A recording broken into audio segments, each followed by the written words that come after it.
Cleveland Clinic, Florida provides individualized treatment plans for excellent outcomes of health problems ranging from the most common to the most complex, even in cases considered untreatable by others. Cleveland Clinic, Florida. Every life deserves world-class care. It's the After the Show podcast, precious.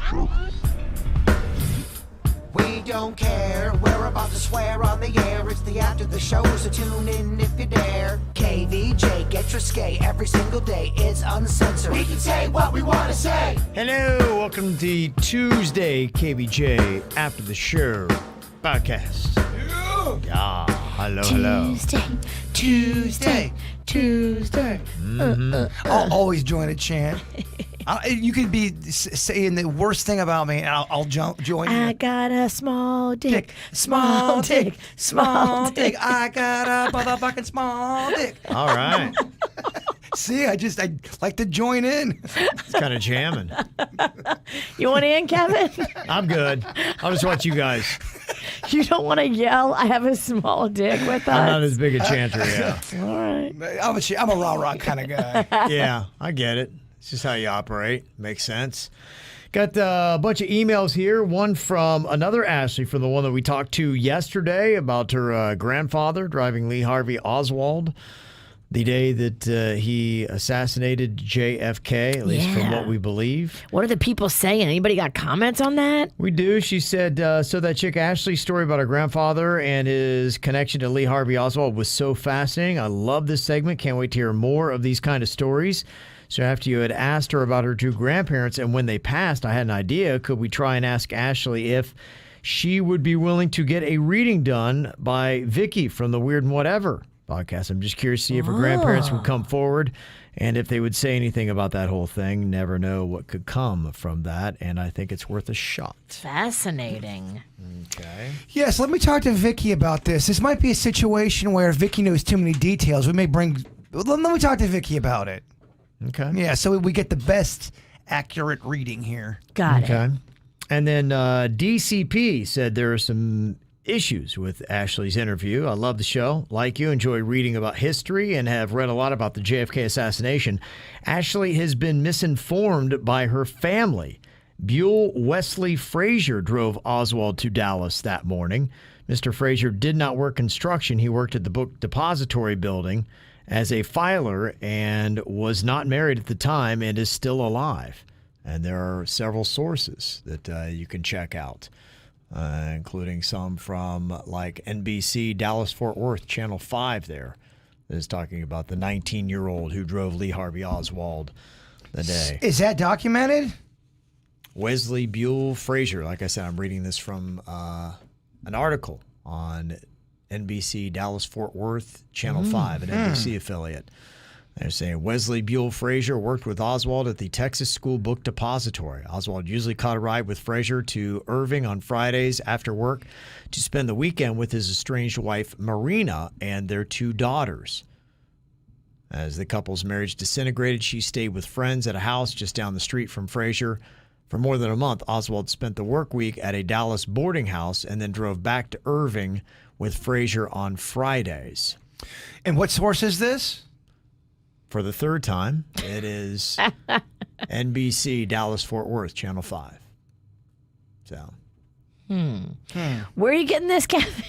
I'm getting this from NBC Dallas-Fort Worth, Channel 5. I apologize. I was reading what Ashley was saying in the chat room. I'm terrible at my job. But she's saying that guy's wrong, so we got a bit of an old-fashioned pissing contest. We got a little Oswald off. We got a little Oswald off. No, I know where Oswald was. No, I know who he rode with. Yeah, Ashley comes back with nope, wrong. The Dallas Morning News also has an article on this guy, Buell Frazier, who gave Lee Harvey Oswald a lift to work on the day of the Kennedy assassination. That is another source. And then the guy has a Facebook page that is pretty much all about his claim to fame being the one who drove Lee Harvey Oswald on that day. Does it have what they ate on the way there? I don't know. If you go read, he might. It's a good little fight, though. Everybody's fighting over who drove him to It's Buell Wesley, Wesley, Frazier, Frazer. That's his Facebook page. Well, let's get this Wesley fuck on the line, and then let's get Ashley on the line, and let's have him fight it out. Well, his whole account is Wheelman, Wheelman, 1963. So I mean, that's the year of the assassination. So his whole life. Oh my gosh, he's double doubting on everything driving. His everything with his life. He's got a book out about it called Steering Truth. Oh boy. My Eternal Connection to JFK and Lee Harvey Oswald that just came out January 25th of this year. So there are multiple people now fighting over who actually drove him. We have more people. It's crazy. Yeah, so there's a whole book on that.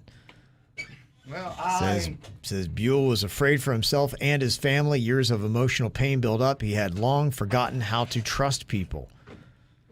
So, I mean, I don't know who's telling the truth, or they might all think they're telling the truth. I don't think anyone's lying here. But it's just a matter of, their stories are all interesting. Well, I mean, we're talking about one of the biggest mysteries of all time. Funny that we didn't crack the case here on the podcast. You mean the KVJ show is not getting to the bottom of stuff? The only thing we get to the bottom of is our drink. Yeah, the bottom of our drink and just more confusion. Interesting. So there you go. There's someone else claiming to be the driver of that fateful day. I got an email here from Katie. She said, my great uncle recently passed away after being sick in the hospital for a few days. Moments before he passed, he opened his eyes and said, "Ma." And that was the last word he said. Another relative passed away years ago in a hospital. Moments before passing, he looked around the room and asked, "What's everybody doing here?" The only people in the room were his 2 adult children who had been with him for several days. There's a belief that when it's your time, a loved one who has already passed comes to get you and bring you to the afterlife. I'd love to hear if anybody else has any similar stories. By the way, my grandmother's 97 and the last of 13 children still alive, and made the joke, I'm starting to think my mom just doesn't want me up there. Aww. That is a very good joke. Wow. It's a good line. I think that happens a lot. We hear a lot of stories about people when they're ready to pass, they start seeing friends and family that have passed before them. And we've heard that from multiple sources that those people bring you into the afterlife. My mom's best friend saw, I wasn't in the room, but from what I understand from family members, she was seeing my mother and her mother at the door saying, "Come on. We want you. Come on over. Come on." Wow. Yeah. How about that? That's pretty cool. And what if when you get to the other side, they rip off their masks and it's like, it's something devilish. Oh, my God. Kevin. Oh, my God. Fuck. Gotcha. You thought you were going to heaven. We know if we told you were coming to hell, you wouldn't go with us. I'm over here trying to tell this sweet story. Yeah. Ha ha. You're not going to heaven. Joke's on you. I know if I die. What a nightmare that would be. If I hear techno music, I know I did not go to the right place. You're heading in the wrong direction. Don't follow those masked family members. Oh, It's not real. It's a lie. Cesar gave us a couple of podcast suggestions if you're looking for anything else, things that you can learn and check out. He said, I heard you speaking of a podcast about Netflix versus Blockbuster. And yeah, I finally watched that over the weekend. Oddly enough, it's on Amazon Prime, but it's about the making of Netflix. It was a very fascinating documentary that talked about how Netflix got going and how they became the giant that they are today. In fact, at the end, they started from just a small little office to now, I think it was 3 major Hollywood studios like MGM and Paramount and something else.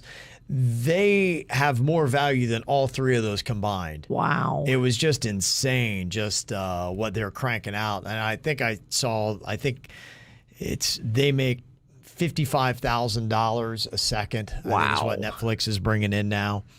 And it was really kind of interesting how they got going, how the model worked, how they found out that you could mail the DVDs and did a test on that and how they became efficient, how they went to Blockbuster when they thought they were going under. Blockbuster basically laughed in their face, and then they were like, well, now all we got to do is just beat them. So it was a David versus Goliath thing. And then Blockbuster kept doubling down on the in-store stuff, and Netflix kept getting efficient. And then they came up with the subscription thing, which was kind of revolutionary. Now everything's a subscription, but Netflix is one of the few for whatever it was, $20 a month. It was less than that. And then they went for convenience, and then Blockbuster came out, tried to be competitive, and they went to $14. And Blockbuster started to rebound and do well. And then they had a takeover. Their CEO, he got gypped of his bonus, and so he quit. And then they brought in a new guy who said, this whole thing that's going well where you guys are mailing stuff out and we're doing this online stuff where you can get it. He said, I want to go back to let's focus on the stores. That's what built us. That's what made us brick and mortar. That's what Blockbuster is. That's the future. And boom. And then that was it. So that was the death blow to Blockbuster when they doubled down on going back to the stores and let Netflix have all the convenience and all that. Who was that dude? For Blockbuster? That killed Blockbuster. Yeah, the CEO that came in and said... They have his name, and he had been a CEO somewhere else, and they brought him in, and they talked about somebody else that they named basically two villains that kind of ruined the Blockbuster thing. And then Reed Hastings was the guy that kind of took over at Netflix from the original crew that did the concept of mailing out DVDs, and then he just was that visionary that said, okay, it's going to be online, and now we're going to make our own content, and then we're going to be, so he's always been, it seems like every one of those great companies, whether it's your Apple, whether it's your Microsoft, they have that, the Amazon, they have that Jeff Bezos, that visionary, that one person that just always can spot the trends and then boldly pushes you in that new direction. Before Blockbuster, I remember when we'd have to get our movies. It was some real shady looking place in Lake Park. And you could see the titties and the vaginas from anywhere in the store, but they tried to block it with the smallest set of saloon doors. They were like so tiny. Yeah. And you could still see all the titties. So as a little kid, you were always just eyeballing nipples, just seeing what you could see. And you would always see the most... We had some janky video stores, too. There would be some creepy dudes going back there and getting some videos. Well, that was one thing that they covered in the documentary was the family standards that Blockbuster had that they wanted to maintain with their videos. And they said some of the early janky video rental stores would have that Playboy thing up, and it would kind of push away some families, and they wanted to have that family feel.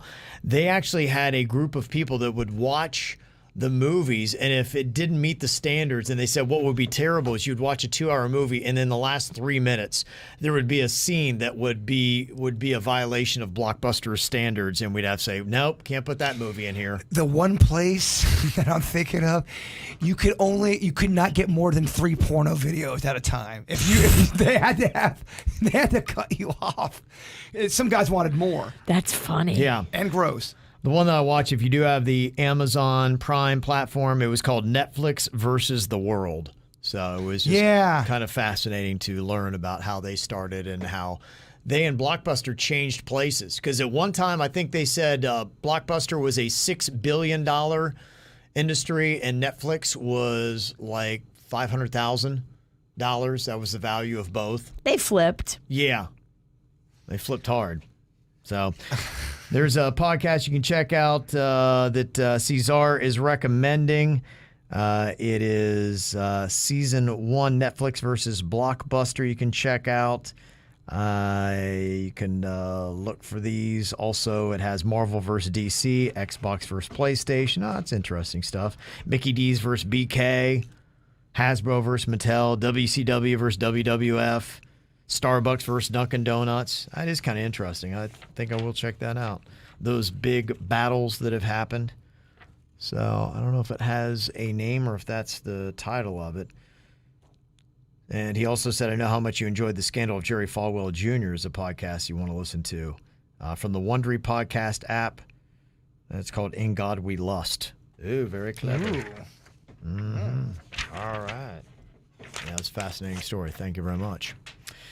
We got Nikki here wanting to find out what the regulations are on this. Her and her son were driving Friday morning in Lantana. They were exiting right about Forest Hill. She was driving a little bit slower than usual because she'd gone to the eye doctor. And she said, as I was getting off I-95, we stopped at the light. This woman in the car in front of me proceeds to get out of her car with her phone in hand. I notice her aim her phone at me like she's taking a picture. And then she went around to the back of my car, took a picture of my license plate. I'm like, what the hell is she doing? And I actually asked her, and I got no response. And then I started thinking about my son, young son, who's sitting in the front seat with me. He got upset and asked me if this woman was taking his photo to try to get the license plate to come back and kidnap him. Oh, shit. I know. And that kind of woke up the mama bear in me even a little bit more. So I looked up the laws for children writing up front. Says some say it's 12 to 13, but there is nothing definitive. I couldn't figure out why this woman was doing this, what the point was. That's how you mess with someone's mind, too. Just go up and act like you're taking a picture of their license plate. Yeah, how old is your kid? Well, since she says 12 to 13, let me see. I have my 9-year-old with me. So he's 9. It sounds like he's up front. So, yeah, from what I've heard, I don't know. In fact, my son, Cannon, he's 12, going to be 13 in June.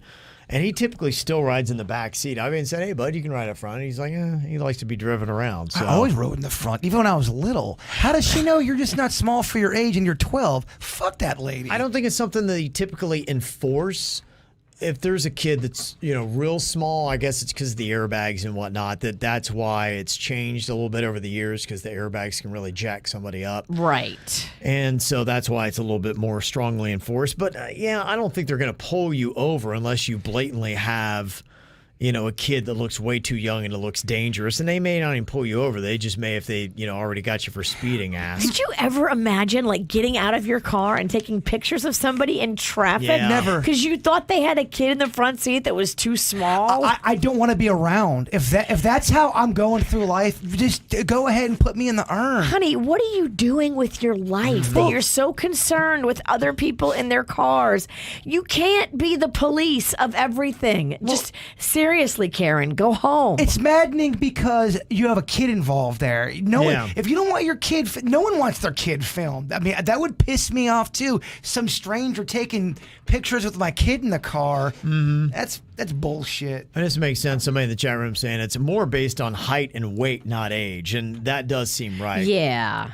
Because that is the reason why I think they want to do that, is because of what damage can happen. What, she work at the circus? She knows how much kids weigh? But also, okay, yeah, maybe the kid should be in the back seat. But why is it any of your business in a different car at a red light off of an exit of an interstate? What are you doing getting out of your car and walking around a stranger's car taking pictures? See, it's stories like that. What? See, when people hear stories like that or experience things like that, that's where they start to love animals more than people. Seriously, they start to hate people and they like animals more. I can't believe the audacity to think that it's your business.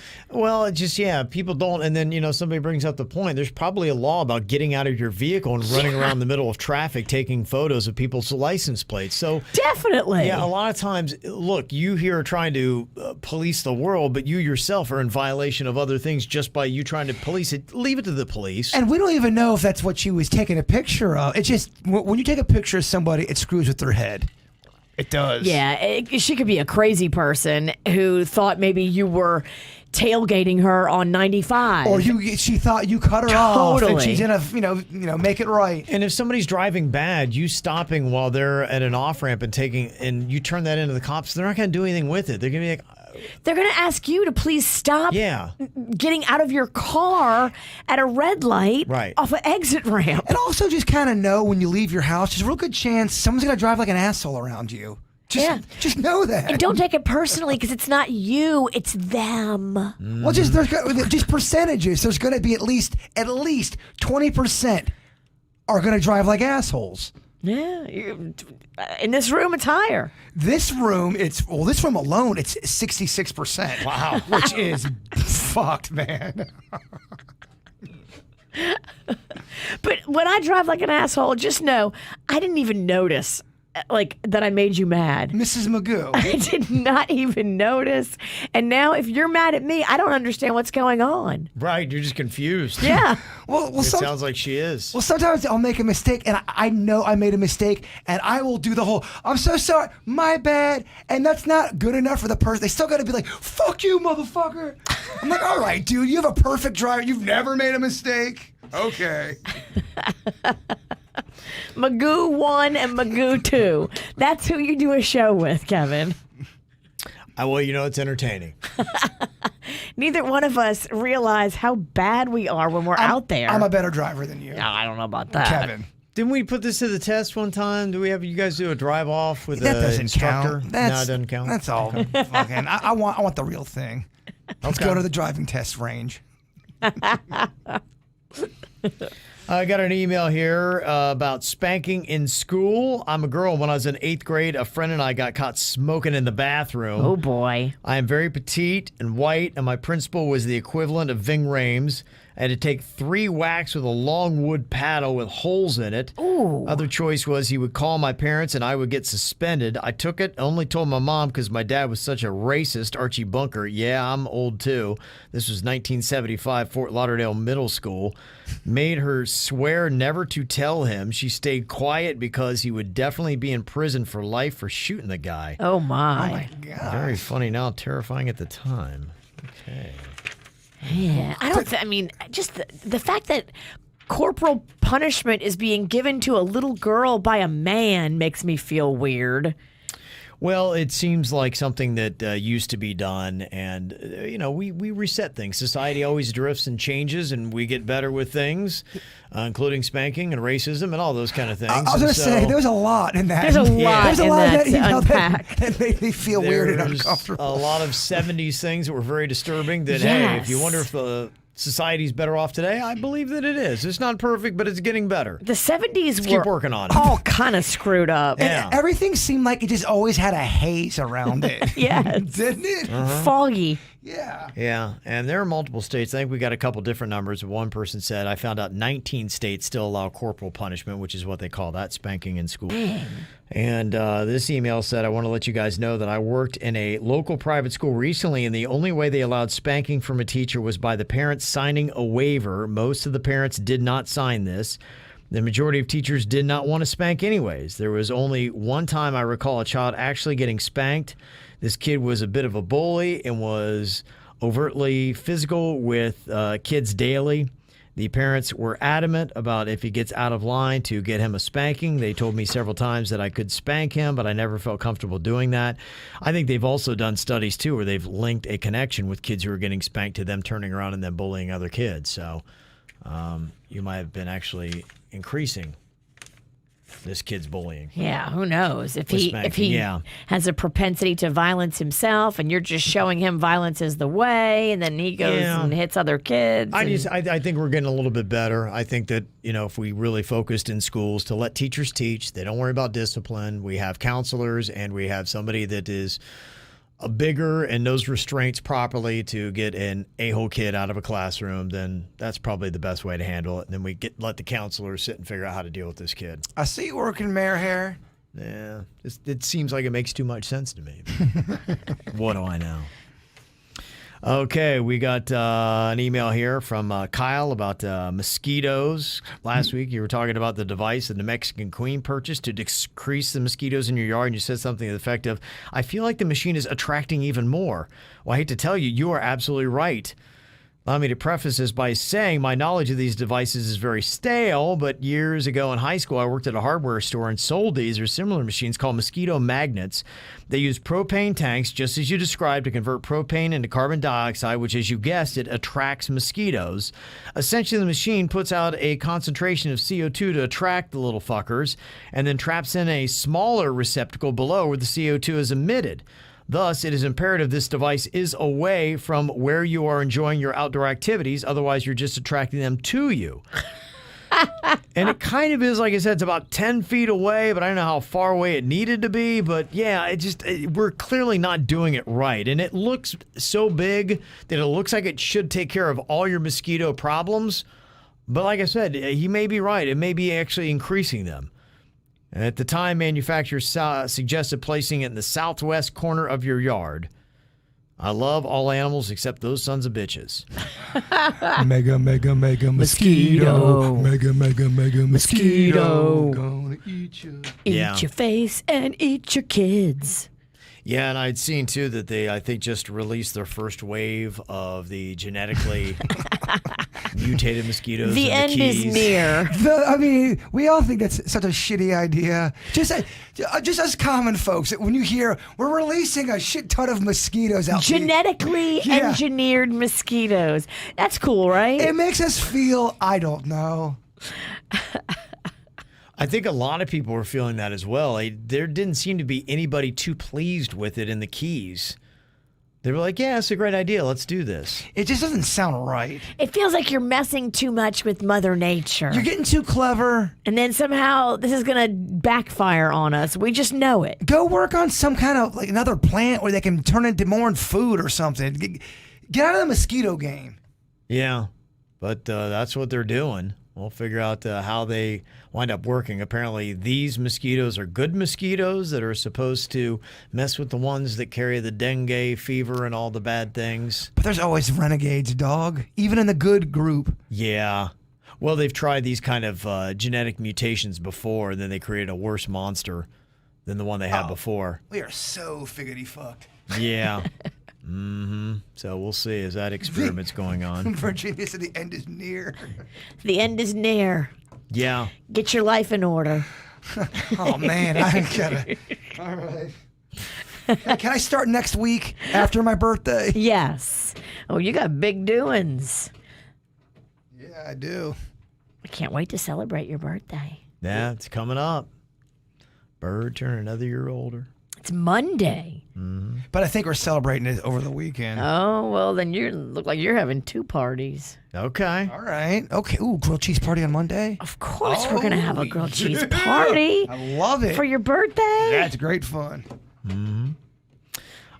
Cesar here talking about when you get the vasectomy, you don't lose your gusto. I got one in February 2019. I confirm you do not lose any gusto. Your fluid release changed slightly as it made up two parts, and one part no longer has a tube to travel through. My wife had the same concern, but she has confirmed back then and still to this day that everything feels just right upon release. Wow. So there you go. I'd had a buddy probably about 20 years ago that I remember he had got one. He would tell me that that's where I got that information from. So. I heard the same buddy. I know the same story. Right. And yes, he compared it to once was a fire hose, now is like a trickly, leaky faucet. Yeah, that'd be about it. So maybe they've changed. Is that your cum sound?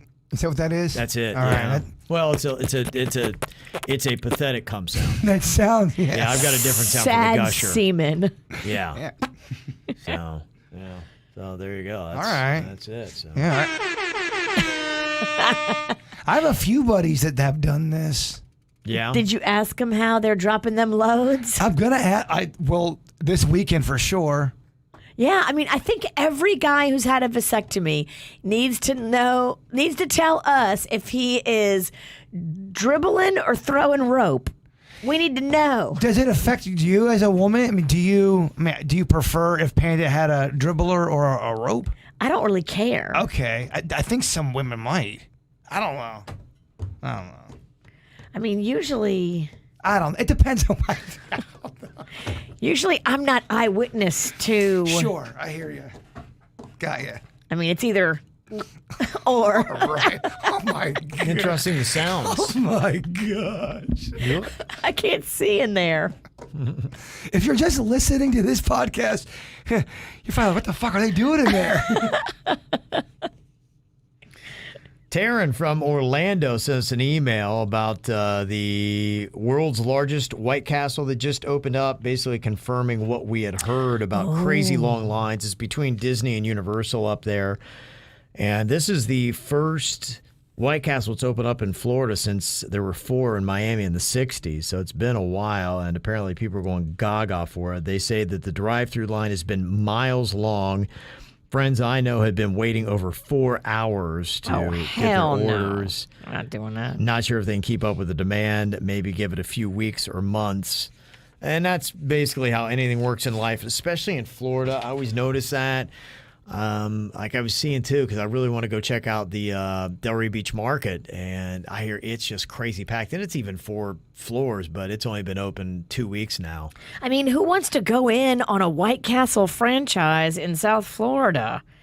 If it's that crazy slammed, there's a demand. Do you want the bitch and the witch to get together and do this shit finally? I love it. What could it work, Kevin? Could me and her open up a hamburger joint? No. That would be the worst. That would suck, man. God, I don't want to hate you. Aww. No, just kidding. And the thing that's tough, I mean, this really is the way it works in the world, and especially South Florida, is how often do places go from hot to not in the course of a year, where I see places that close down, like going, that was the place. People lost their minds when that place opened up, and now they're going out of business. It just goes to show you, it's like there's a life cycle with places in South Florida. But to me, a White Castle, it's going to probably be very successful for you. I don't see that tanking. I think that's a very low risk. And a high reward even with that. Thank you. I would just want to know why the 4 that were in Miami went out of business. Why was that? Because they didn't have the witch and the bitch. Yeah, this marketing genius over here. Did you say marketing penis? Ashley had said, White Castle really isn't that good. And I wonder if after a while, it's one of those things, kind of like the McRib, where it's a weird novelty that for some reason you convince yourself that you really love it, and then after you go back a couple times, you're like, you know what? It's not that great, actually. And then you're like, I don't really feel the need to have to rush back. I think they are great, actually. White Castle and Crystal Burgers, they're a lot alike in a lot of ways, and they're both delicious. So I would agree with half of that statement. I think McRib, I see why people are like, I don't know if I like the McRib, because I used to be all hyped about the McRib, and I realized I don't like the McRib at all. Not anymore. Not mature, Jay Bird. You know too much about how the McRib is made. I'm not a big raw onion guy. They put that on there. But the White Castle, I do respect and think is good. I do like that. I think it would do well. It would. Yeah. I don't know about their fries. Have we had their fries before? I couldn't even tell you. Yeah, I couldn't. What kind of I could fries not do even they tell have? you, because when I go to White Castle or to Crystal, it's all about the burgers. Yeah, and I get it. We're not. This isn't a 5-star Breakers. It's a fast food joint, but it is what it is.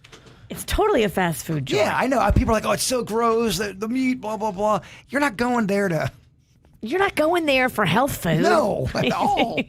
Or even good quality food. You're going there because you've been drinking. And it's going to taste awesome. Yeah. Well, where I grew up, White Castle's is headquartered in Columbus, Ohio. But I don't even remember growing up. I guess we did like it, but I don't remember us doing anything like if they had a 4-hour-long line. I don't remember anybody going crazy for them like that. In fact, No. The headquarters are, where I grew up, and I probably had White Castle. I remember 2 or 3 times in my life. Okay, I will say this. The knock on White Castle, there was this guy named Al that played tennis. And he smelled like White Castle a little bit. And when I would eat White Castle, it did kind of remind me of Al. Yeah. I think after a while it does. I get it. It's the onions. You kind of come home smelling like a shoe. I get it. Or an armpit. Like an old shoe, yeah. All right. All right, you guys are swaying me. You know what? Fuck White Castle. Yeah, so we just have to see. There goes that franchise endeavor. The chat room just won me over. Yeah. Okay. Well, there you go. Well, thank you for being the eyes and ears of the KVJ show, letting us know what's going on. Sending in those emails, mail@kvjshow.com, mail@kvjshow.com. You guys have an amazing day. We'll see you back here later. Cleveland Clinic, Florida provides individualized treatment plans for excellent outcomes of health problems ranging from the most common to the most complex, even in cases considered untreatable by others. Cleveland Clinic, Florida. Every life deserves world-class care.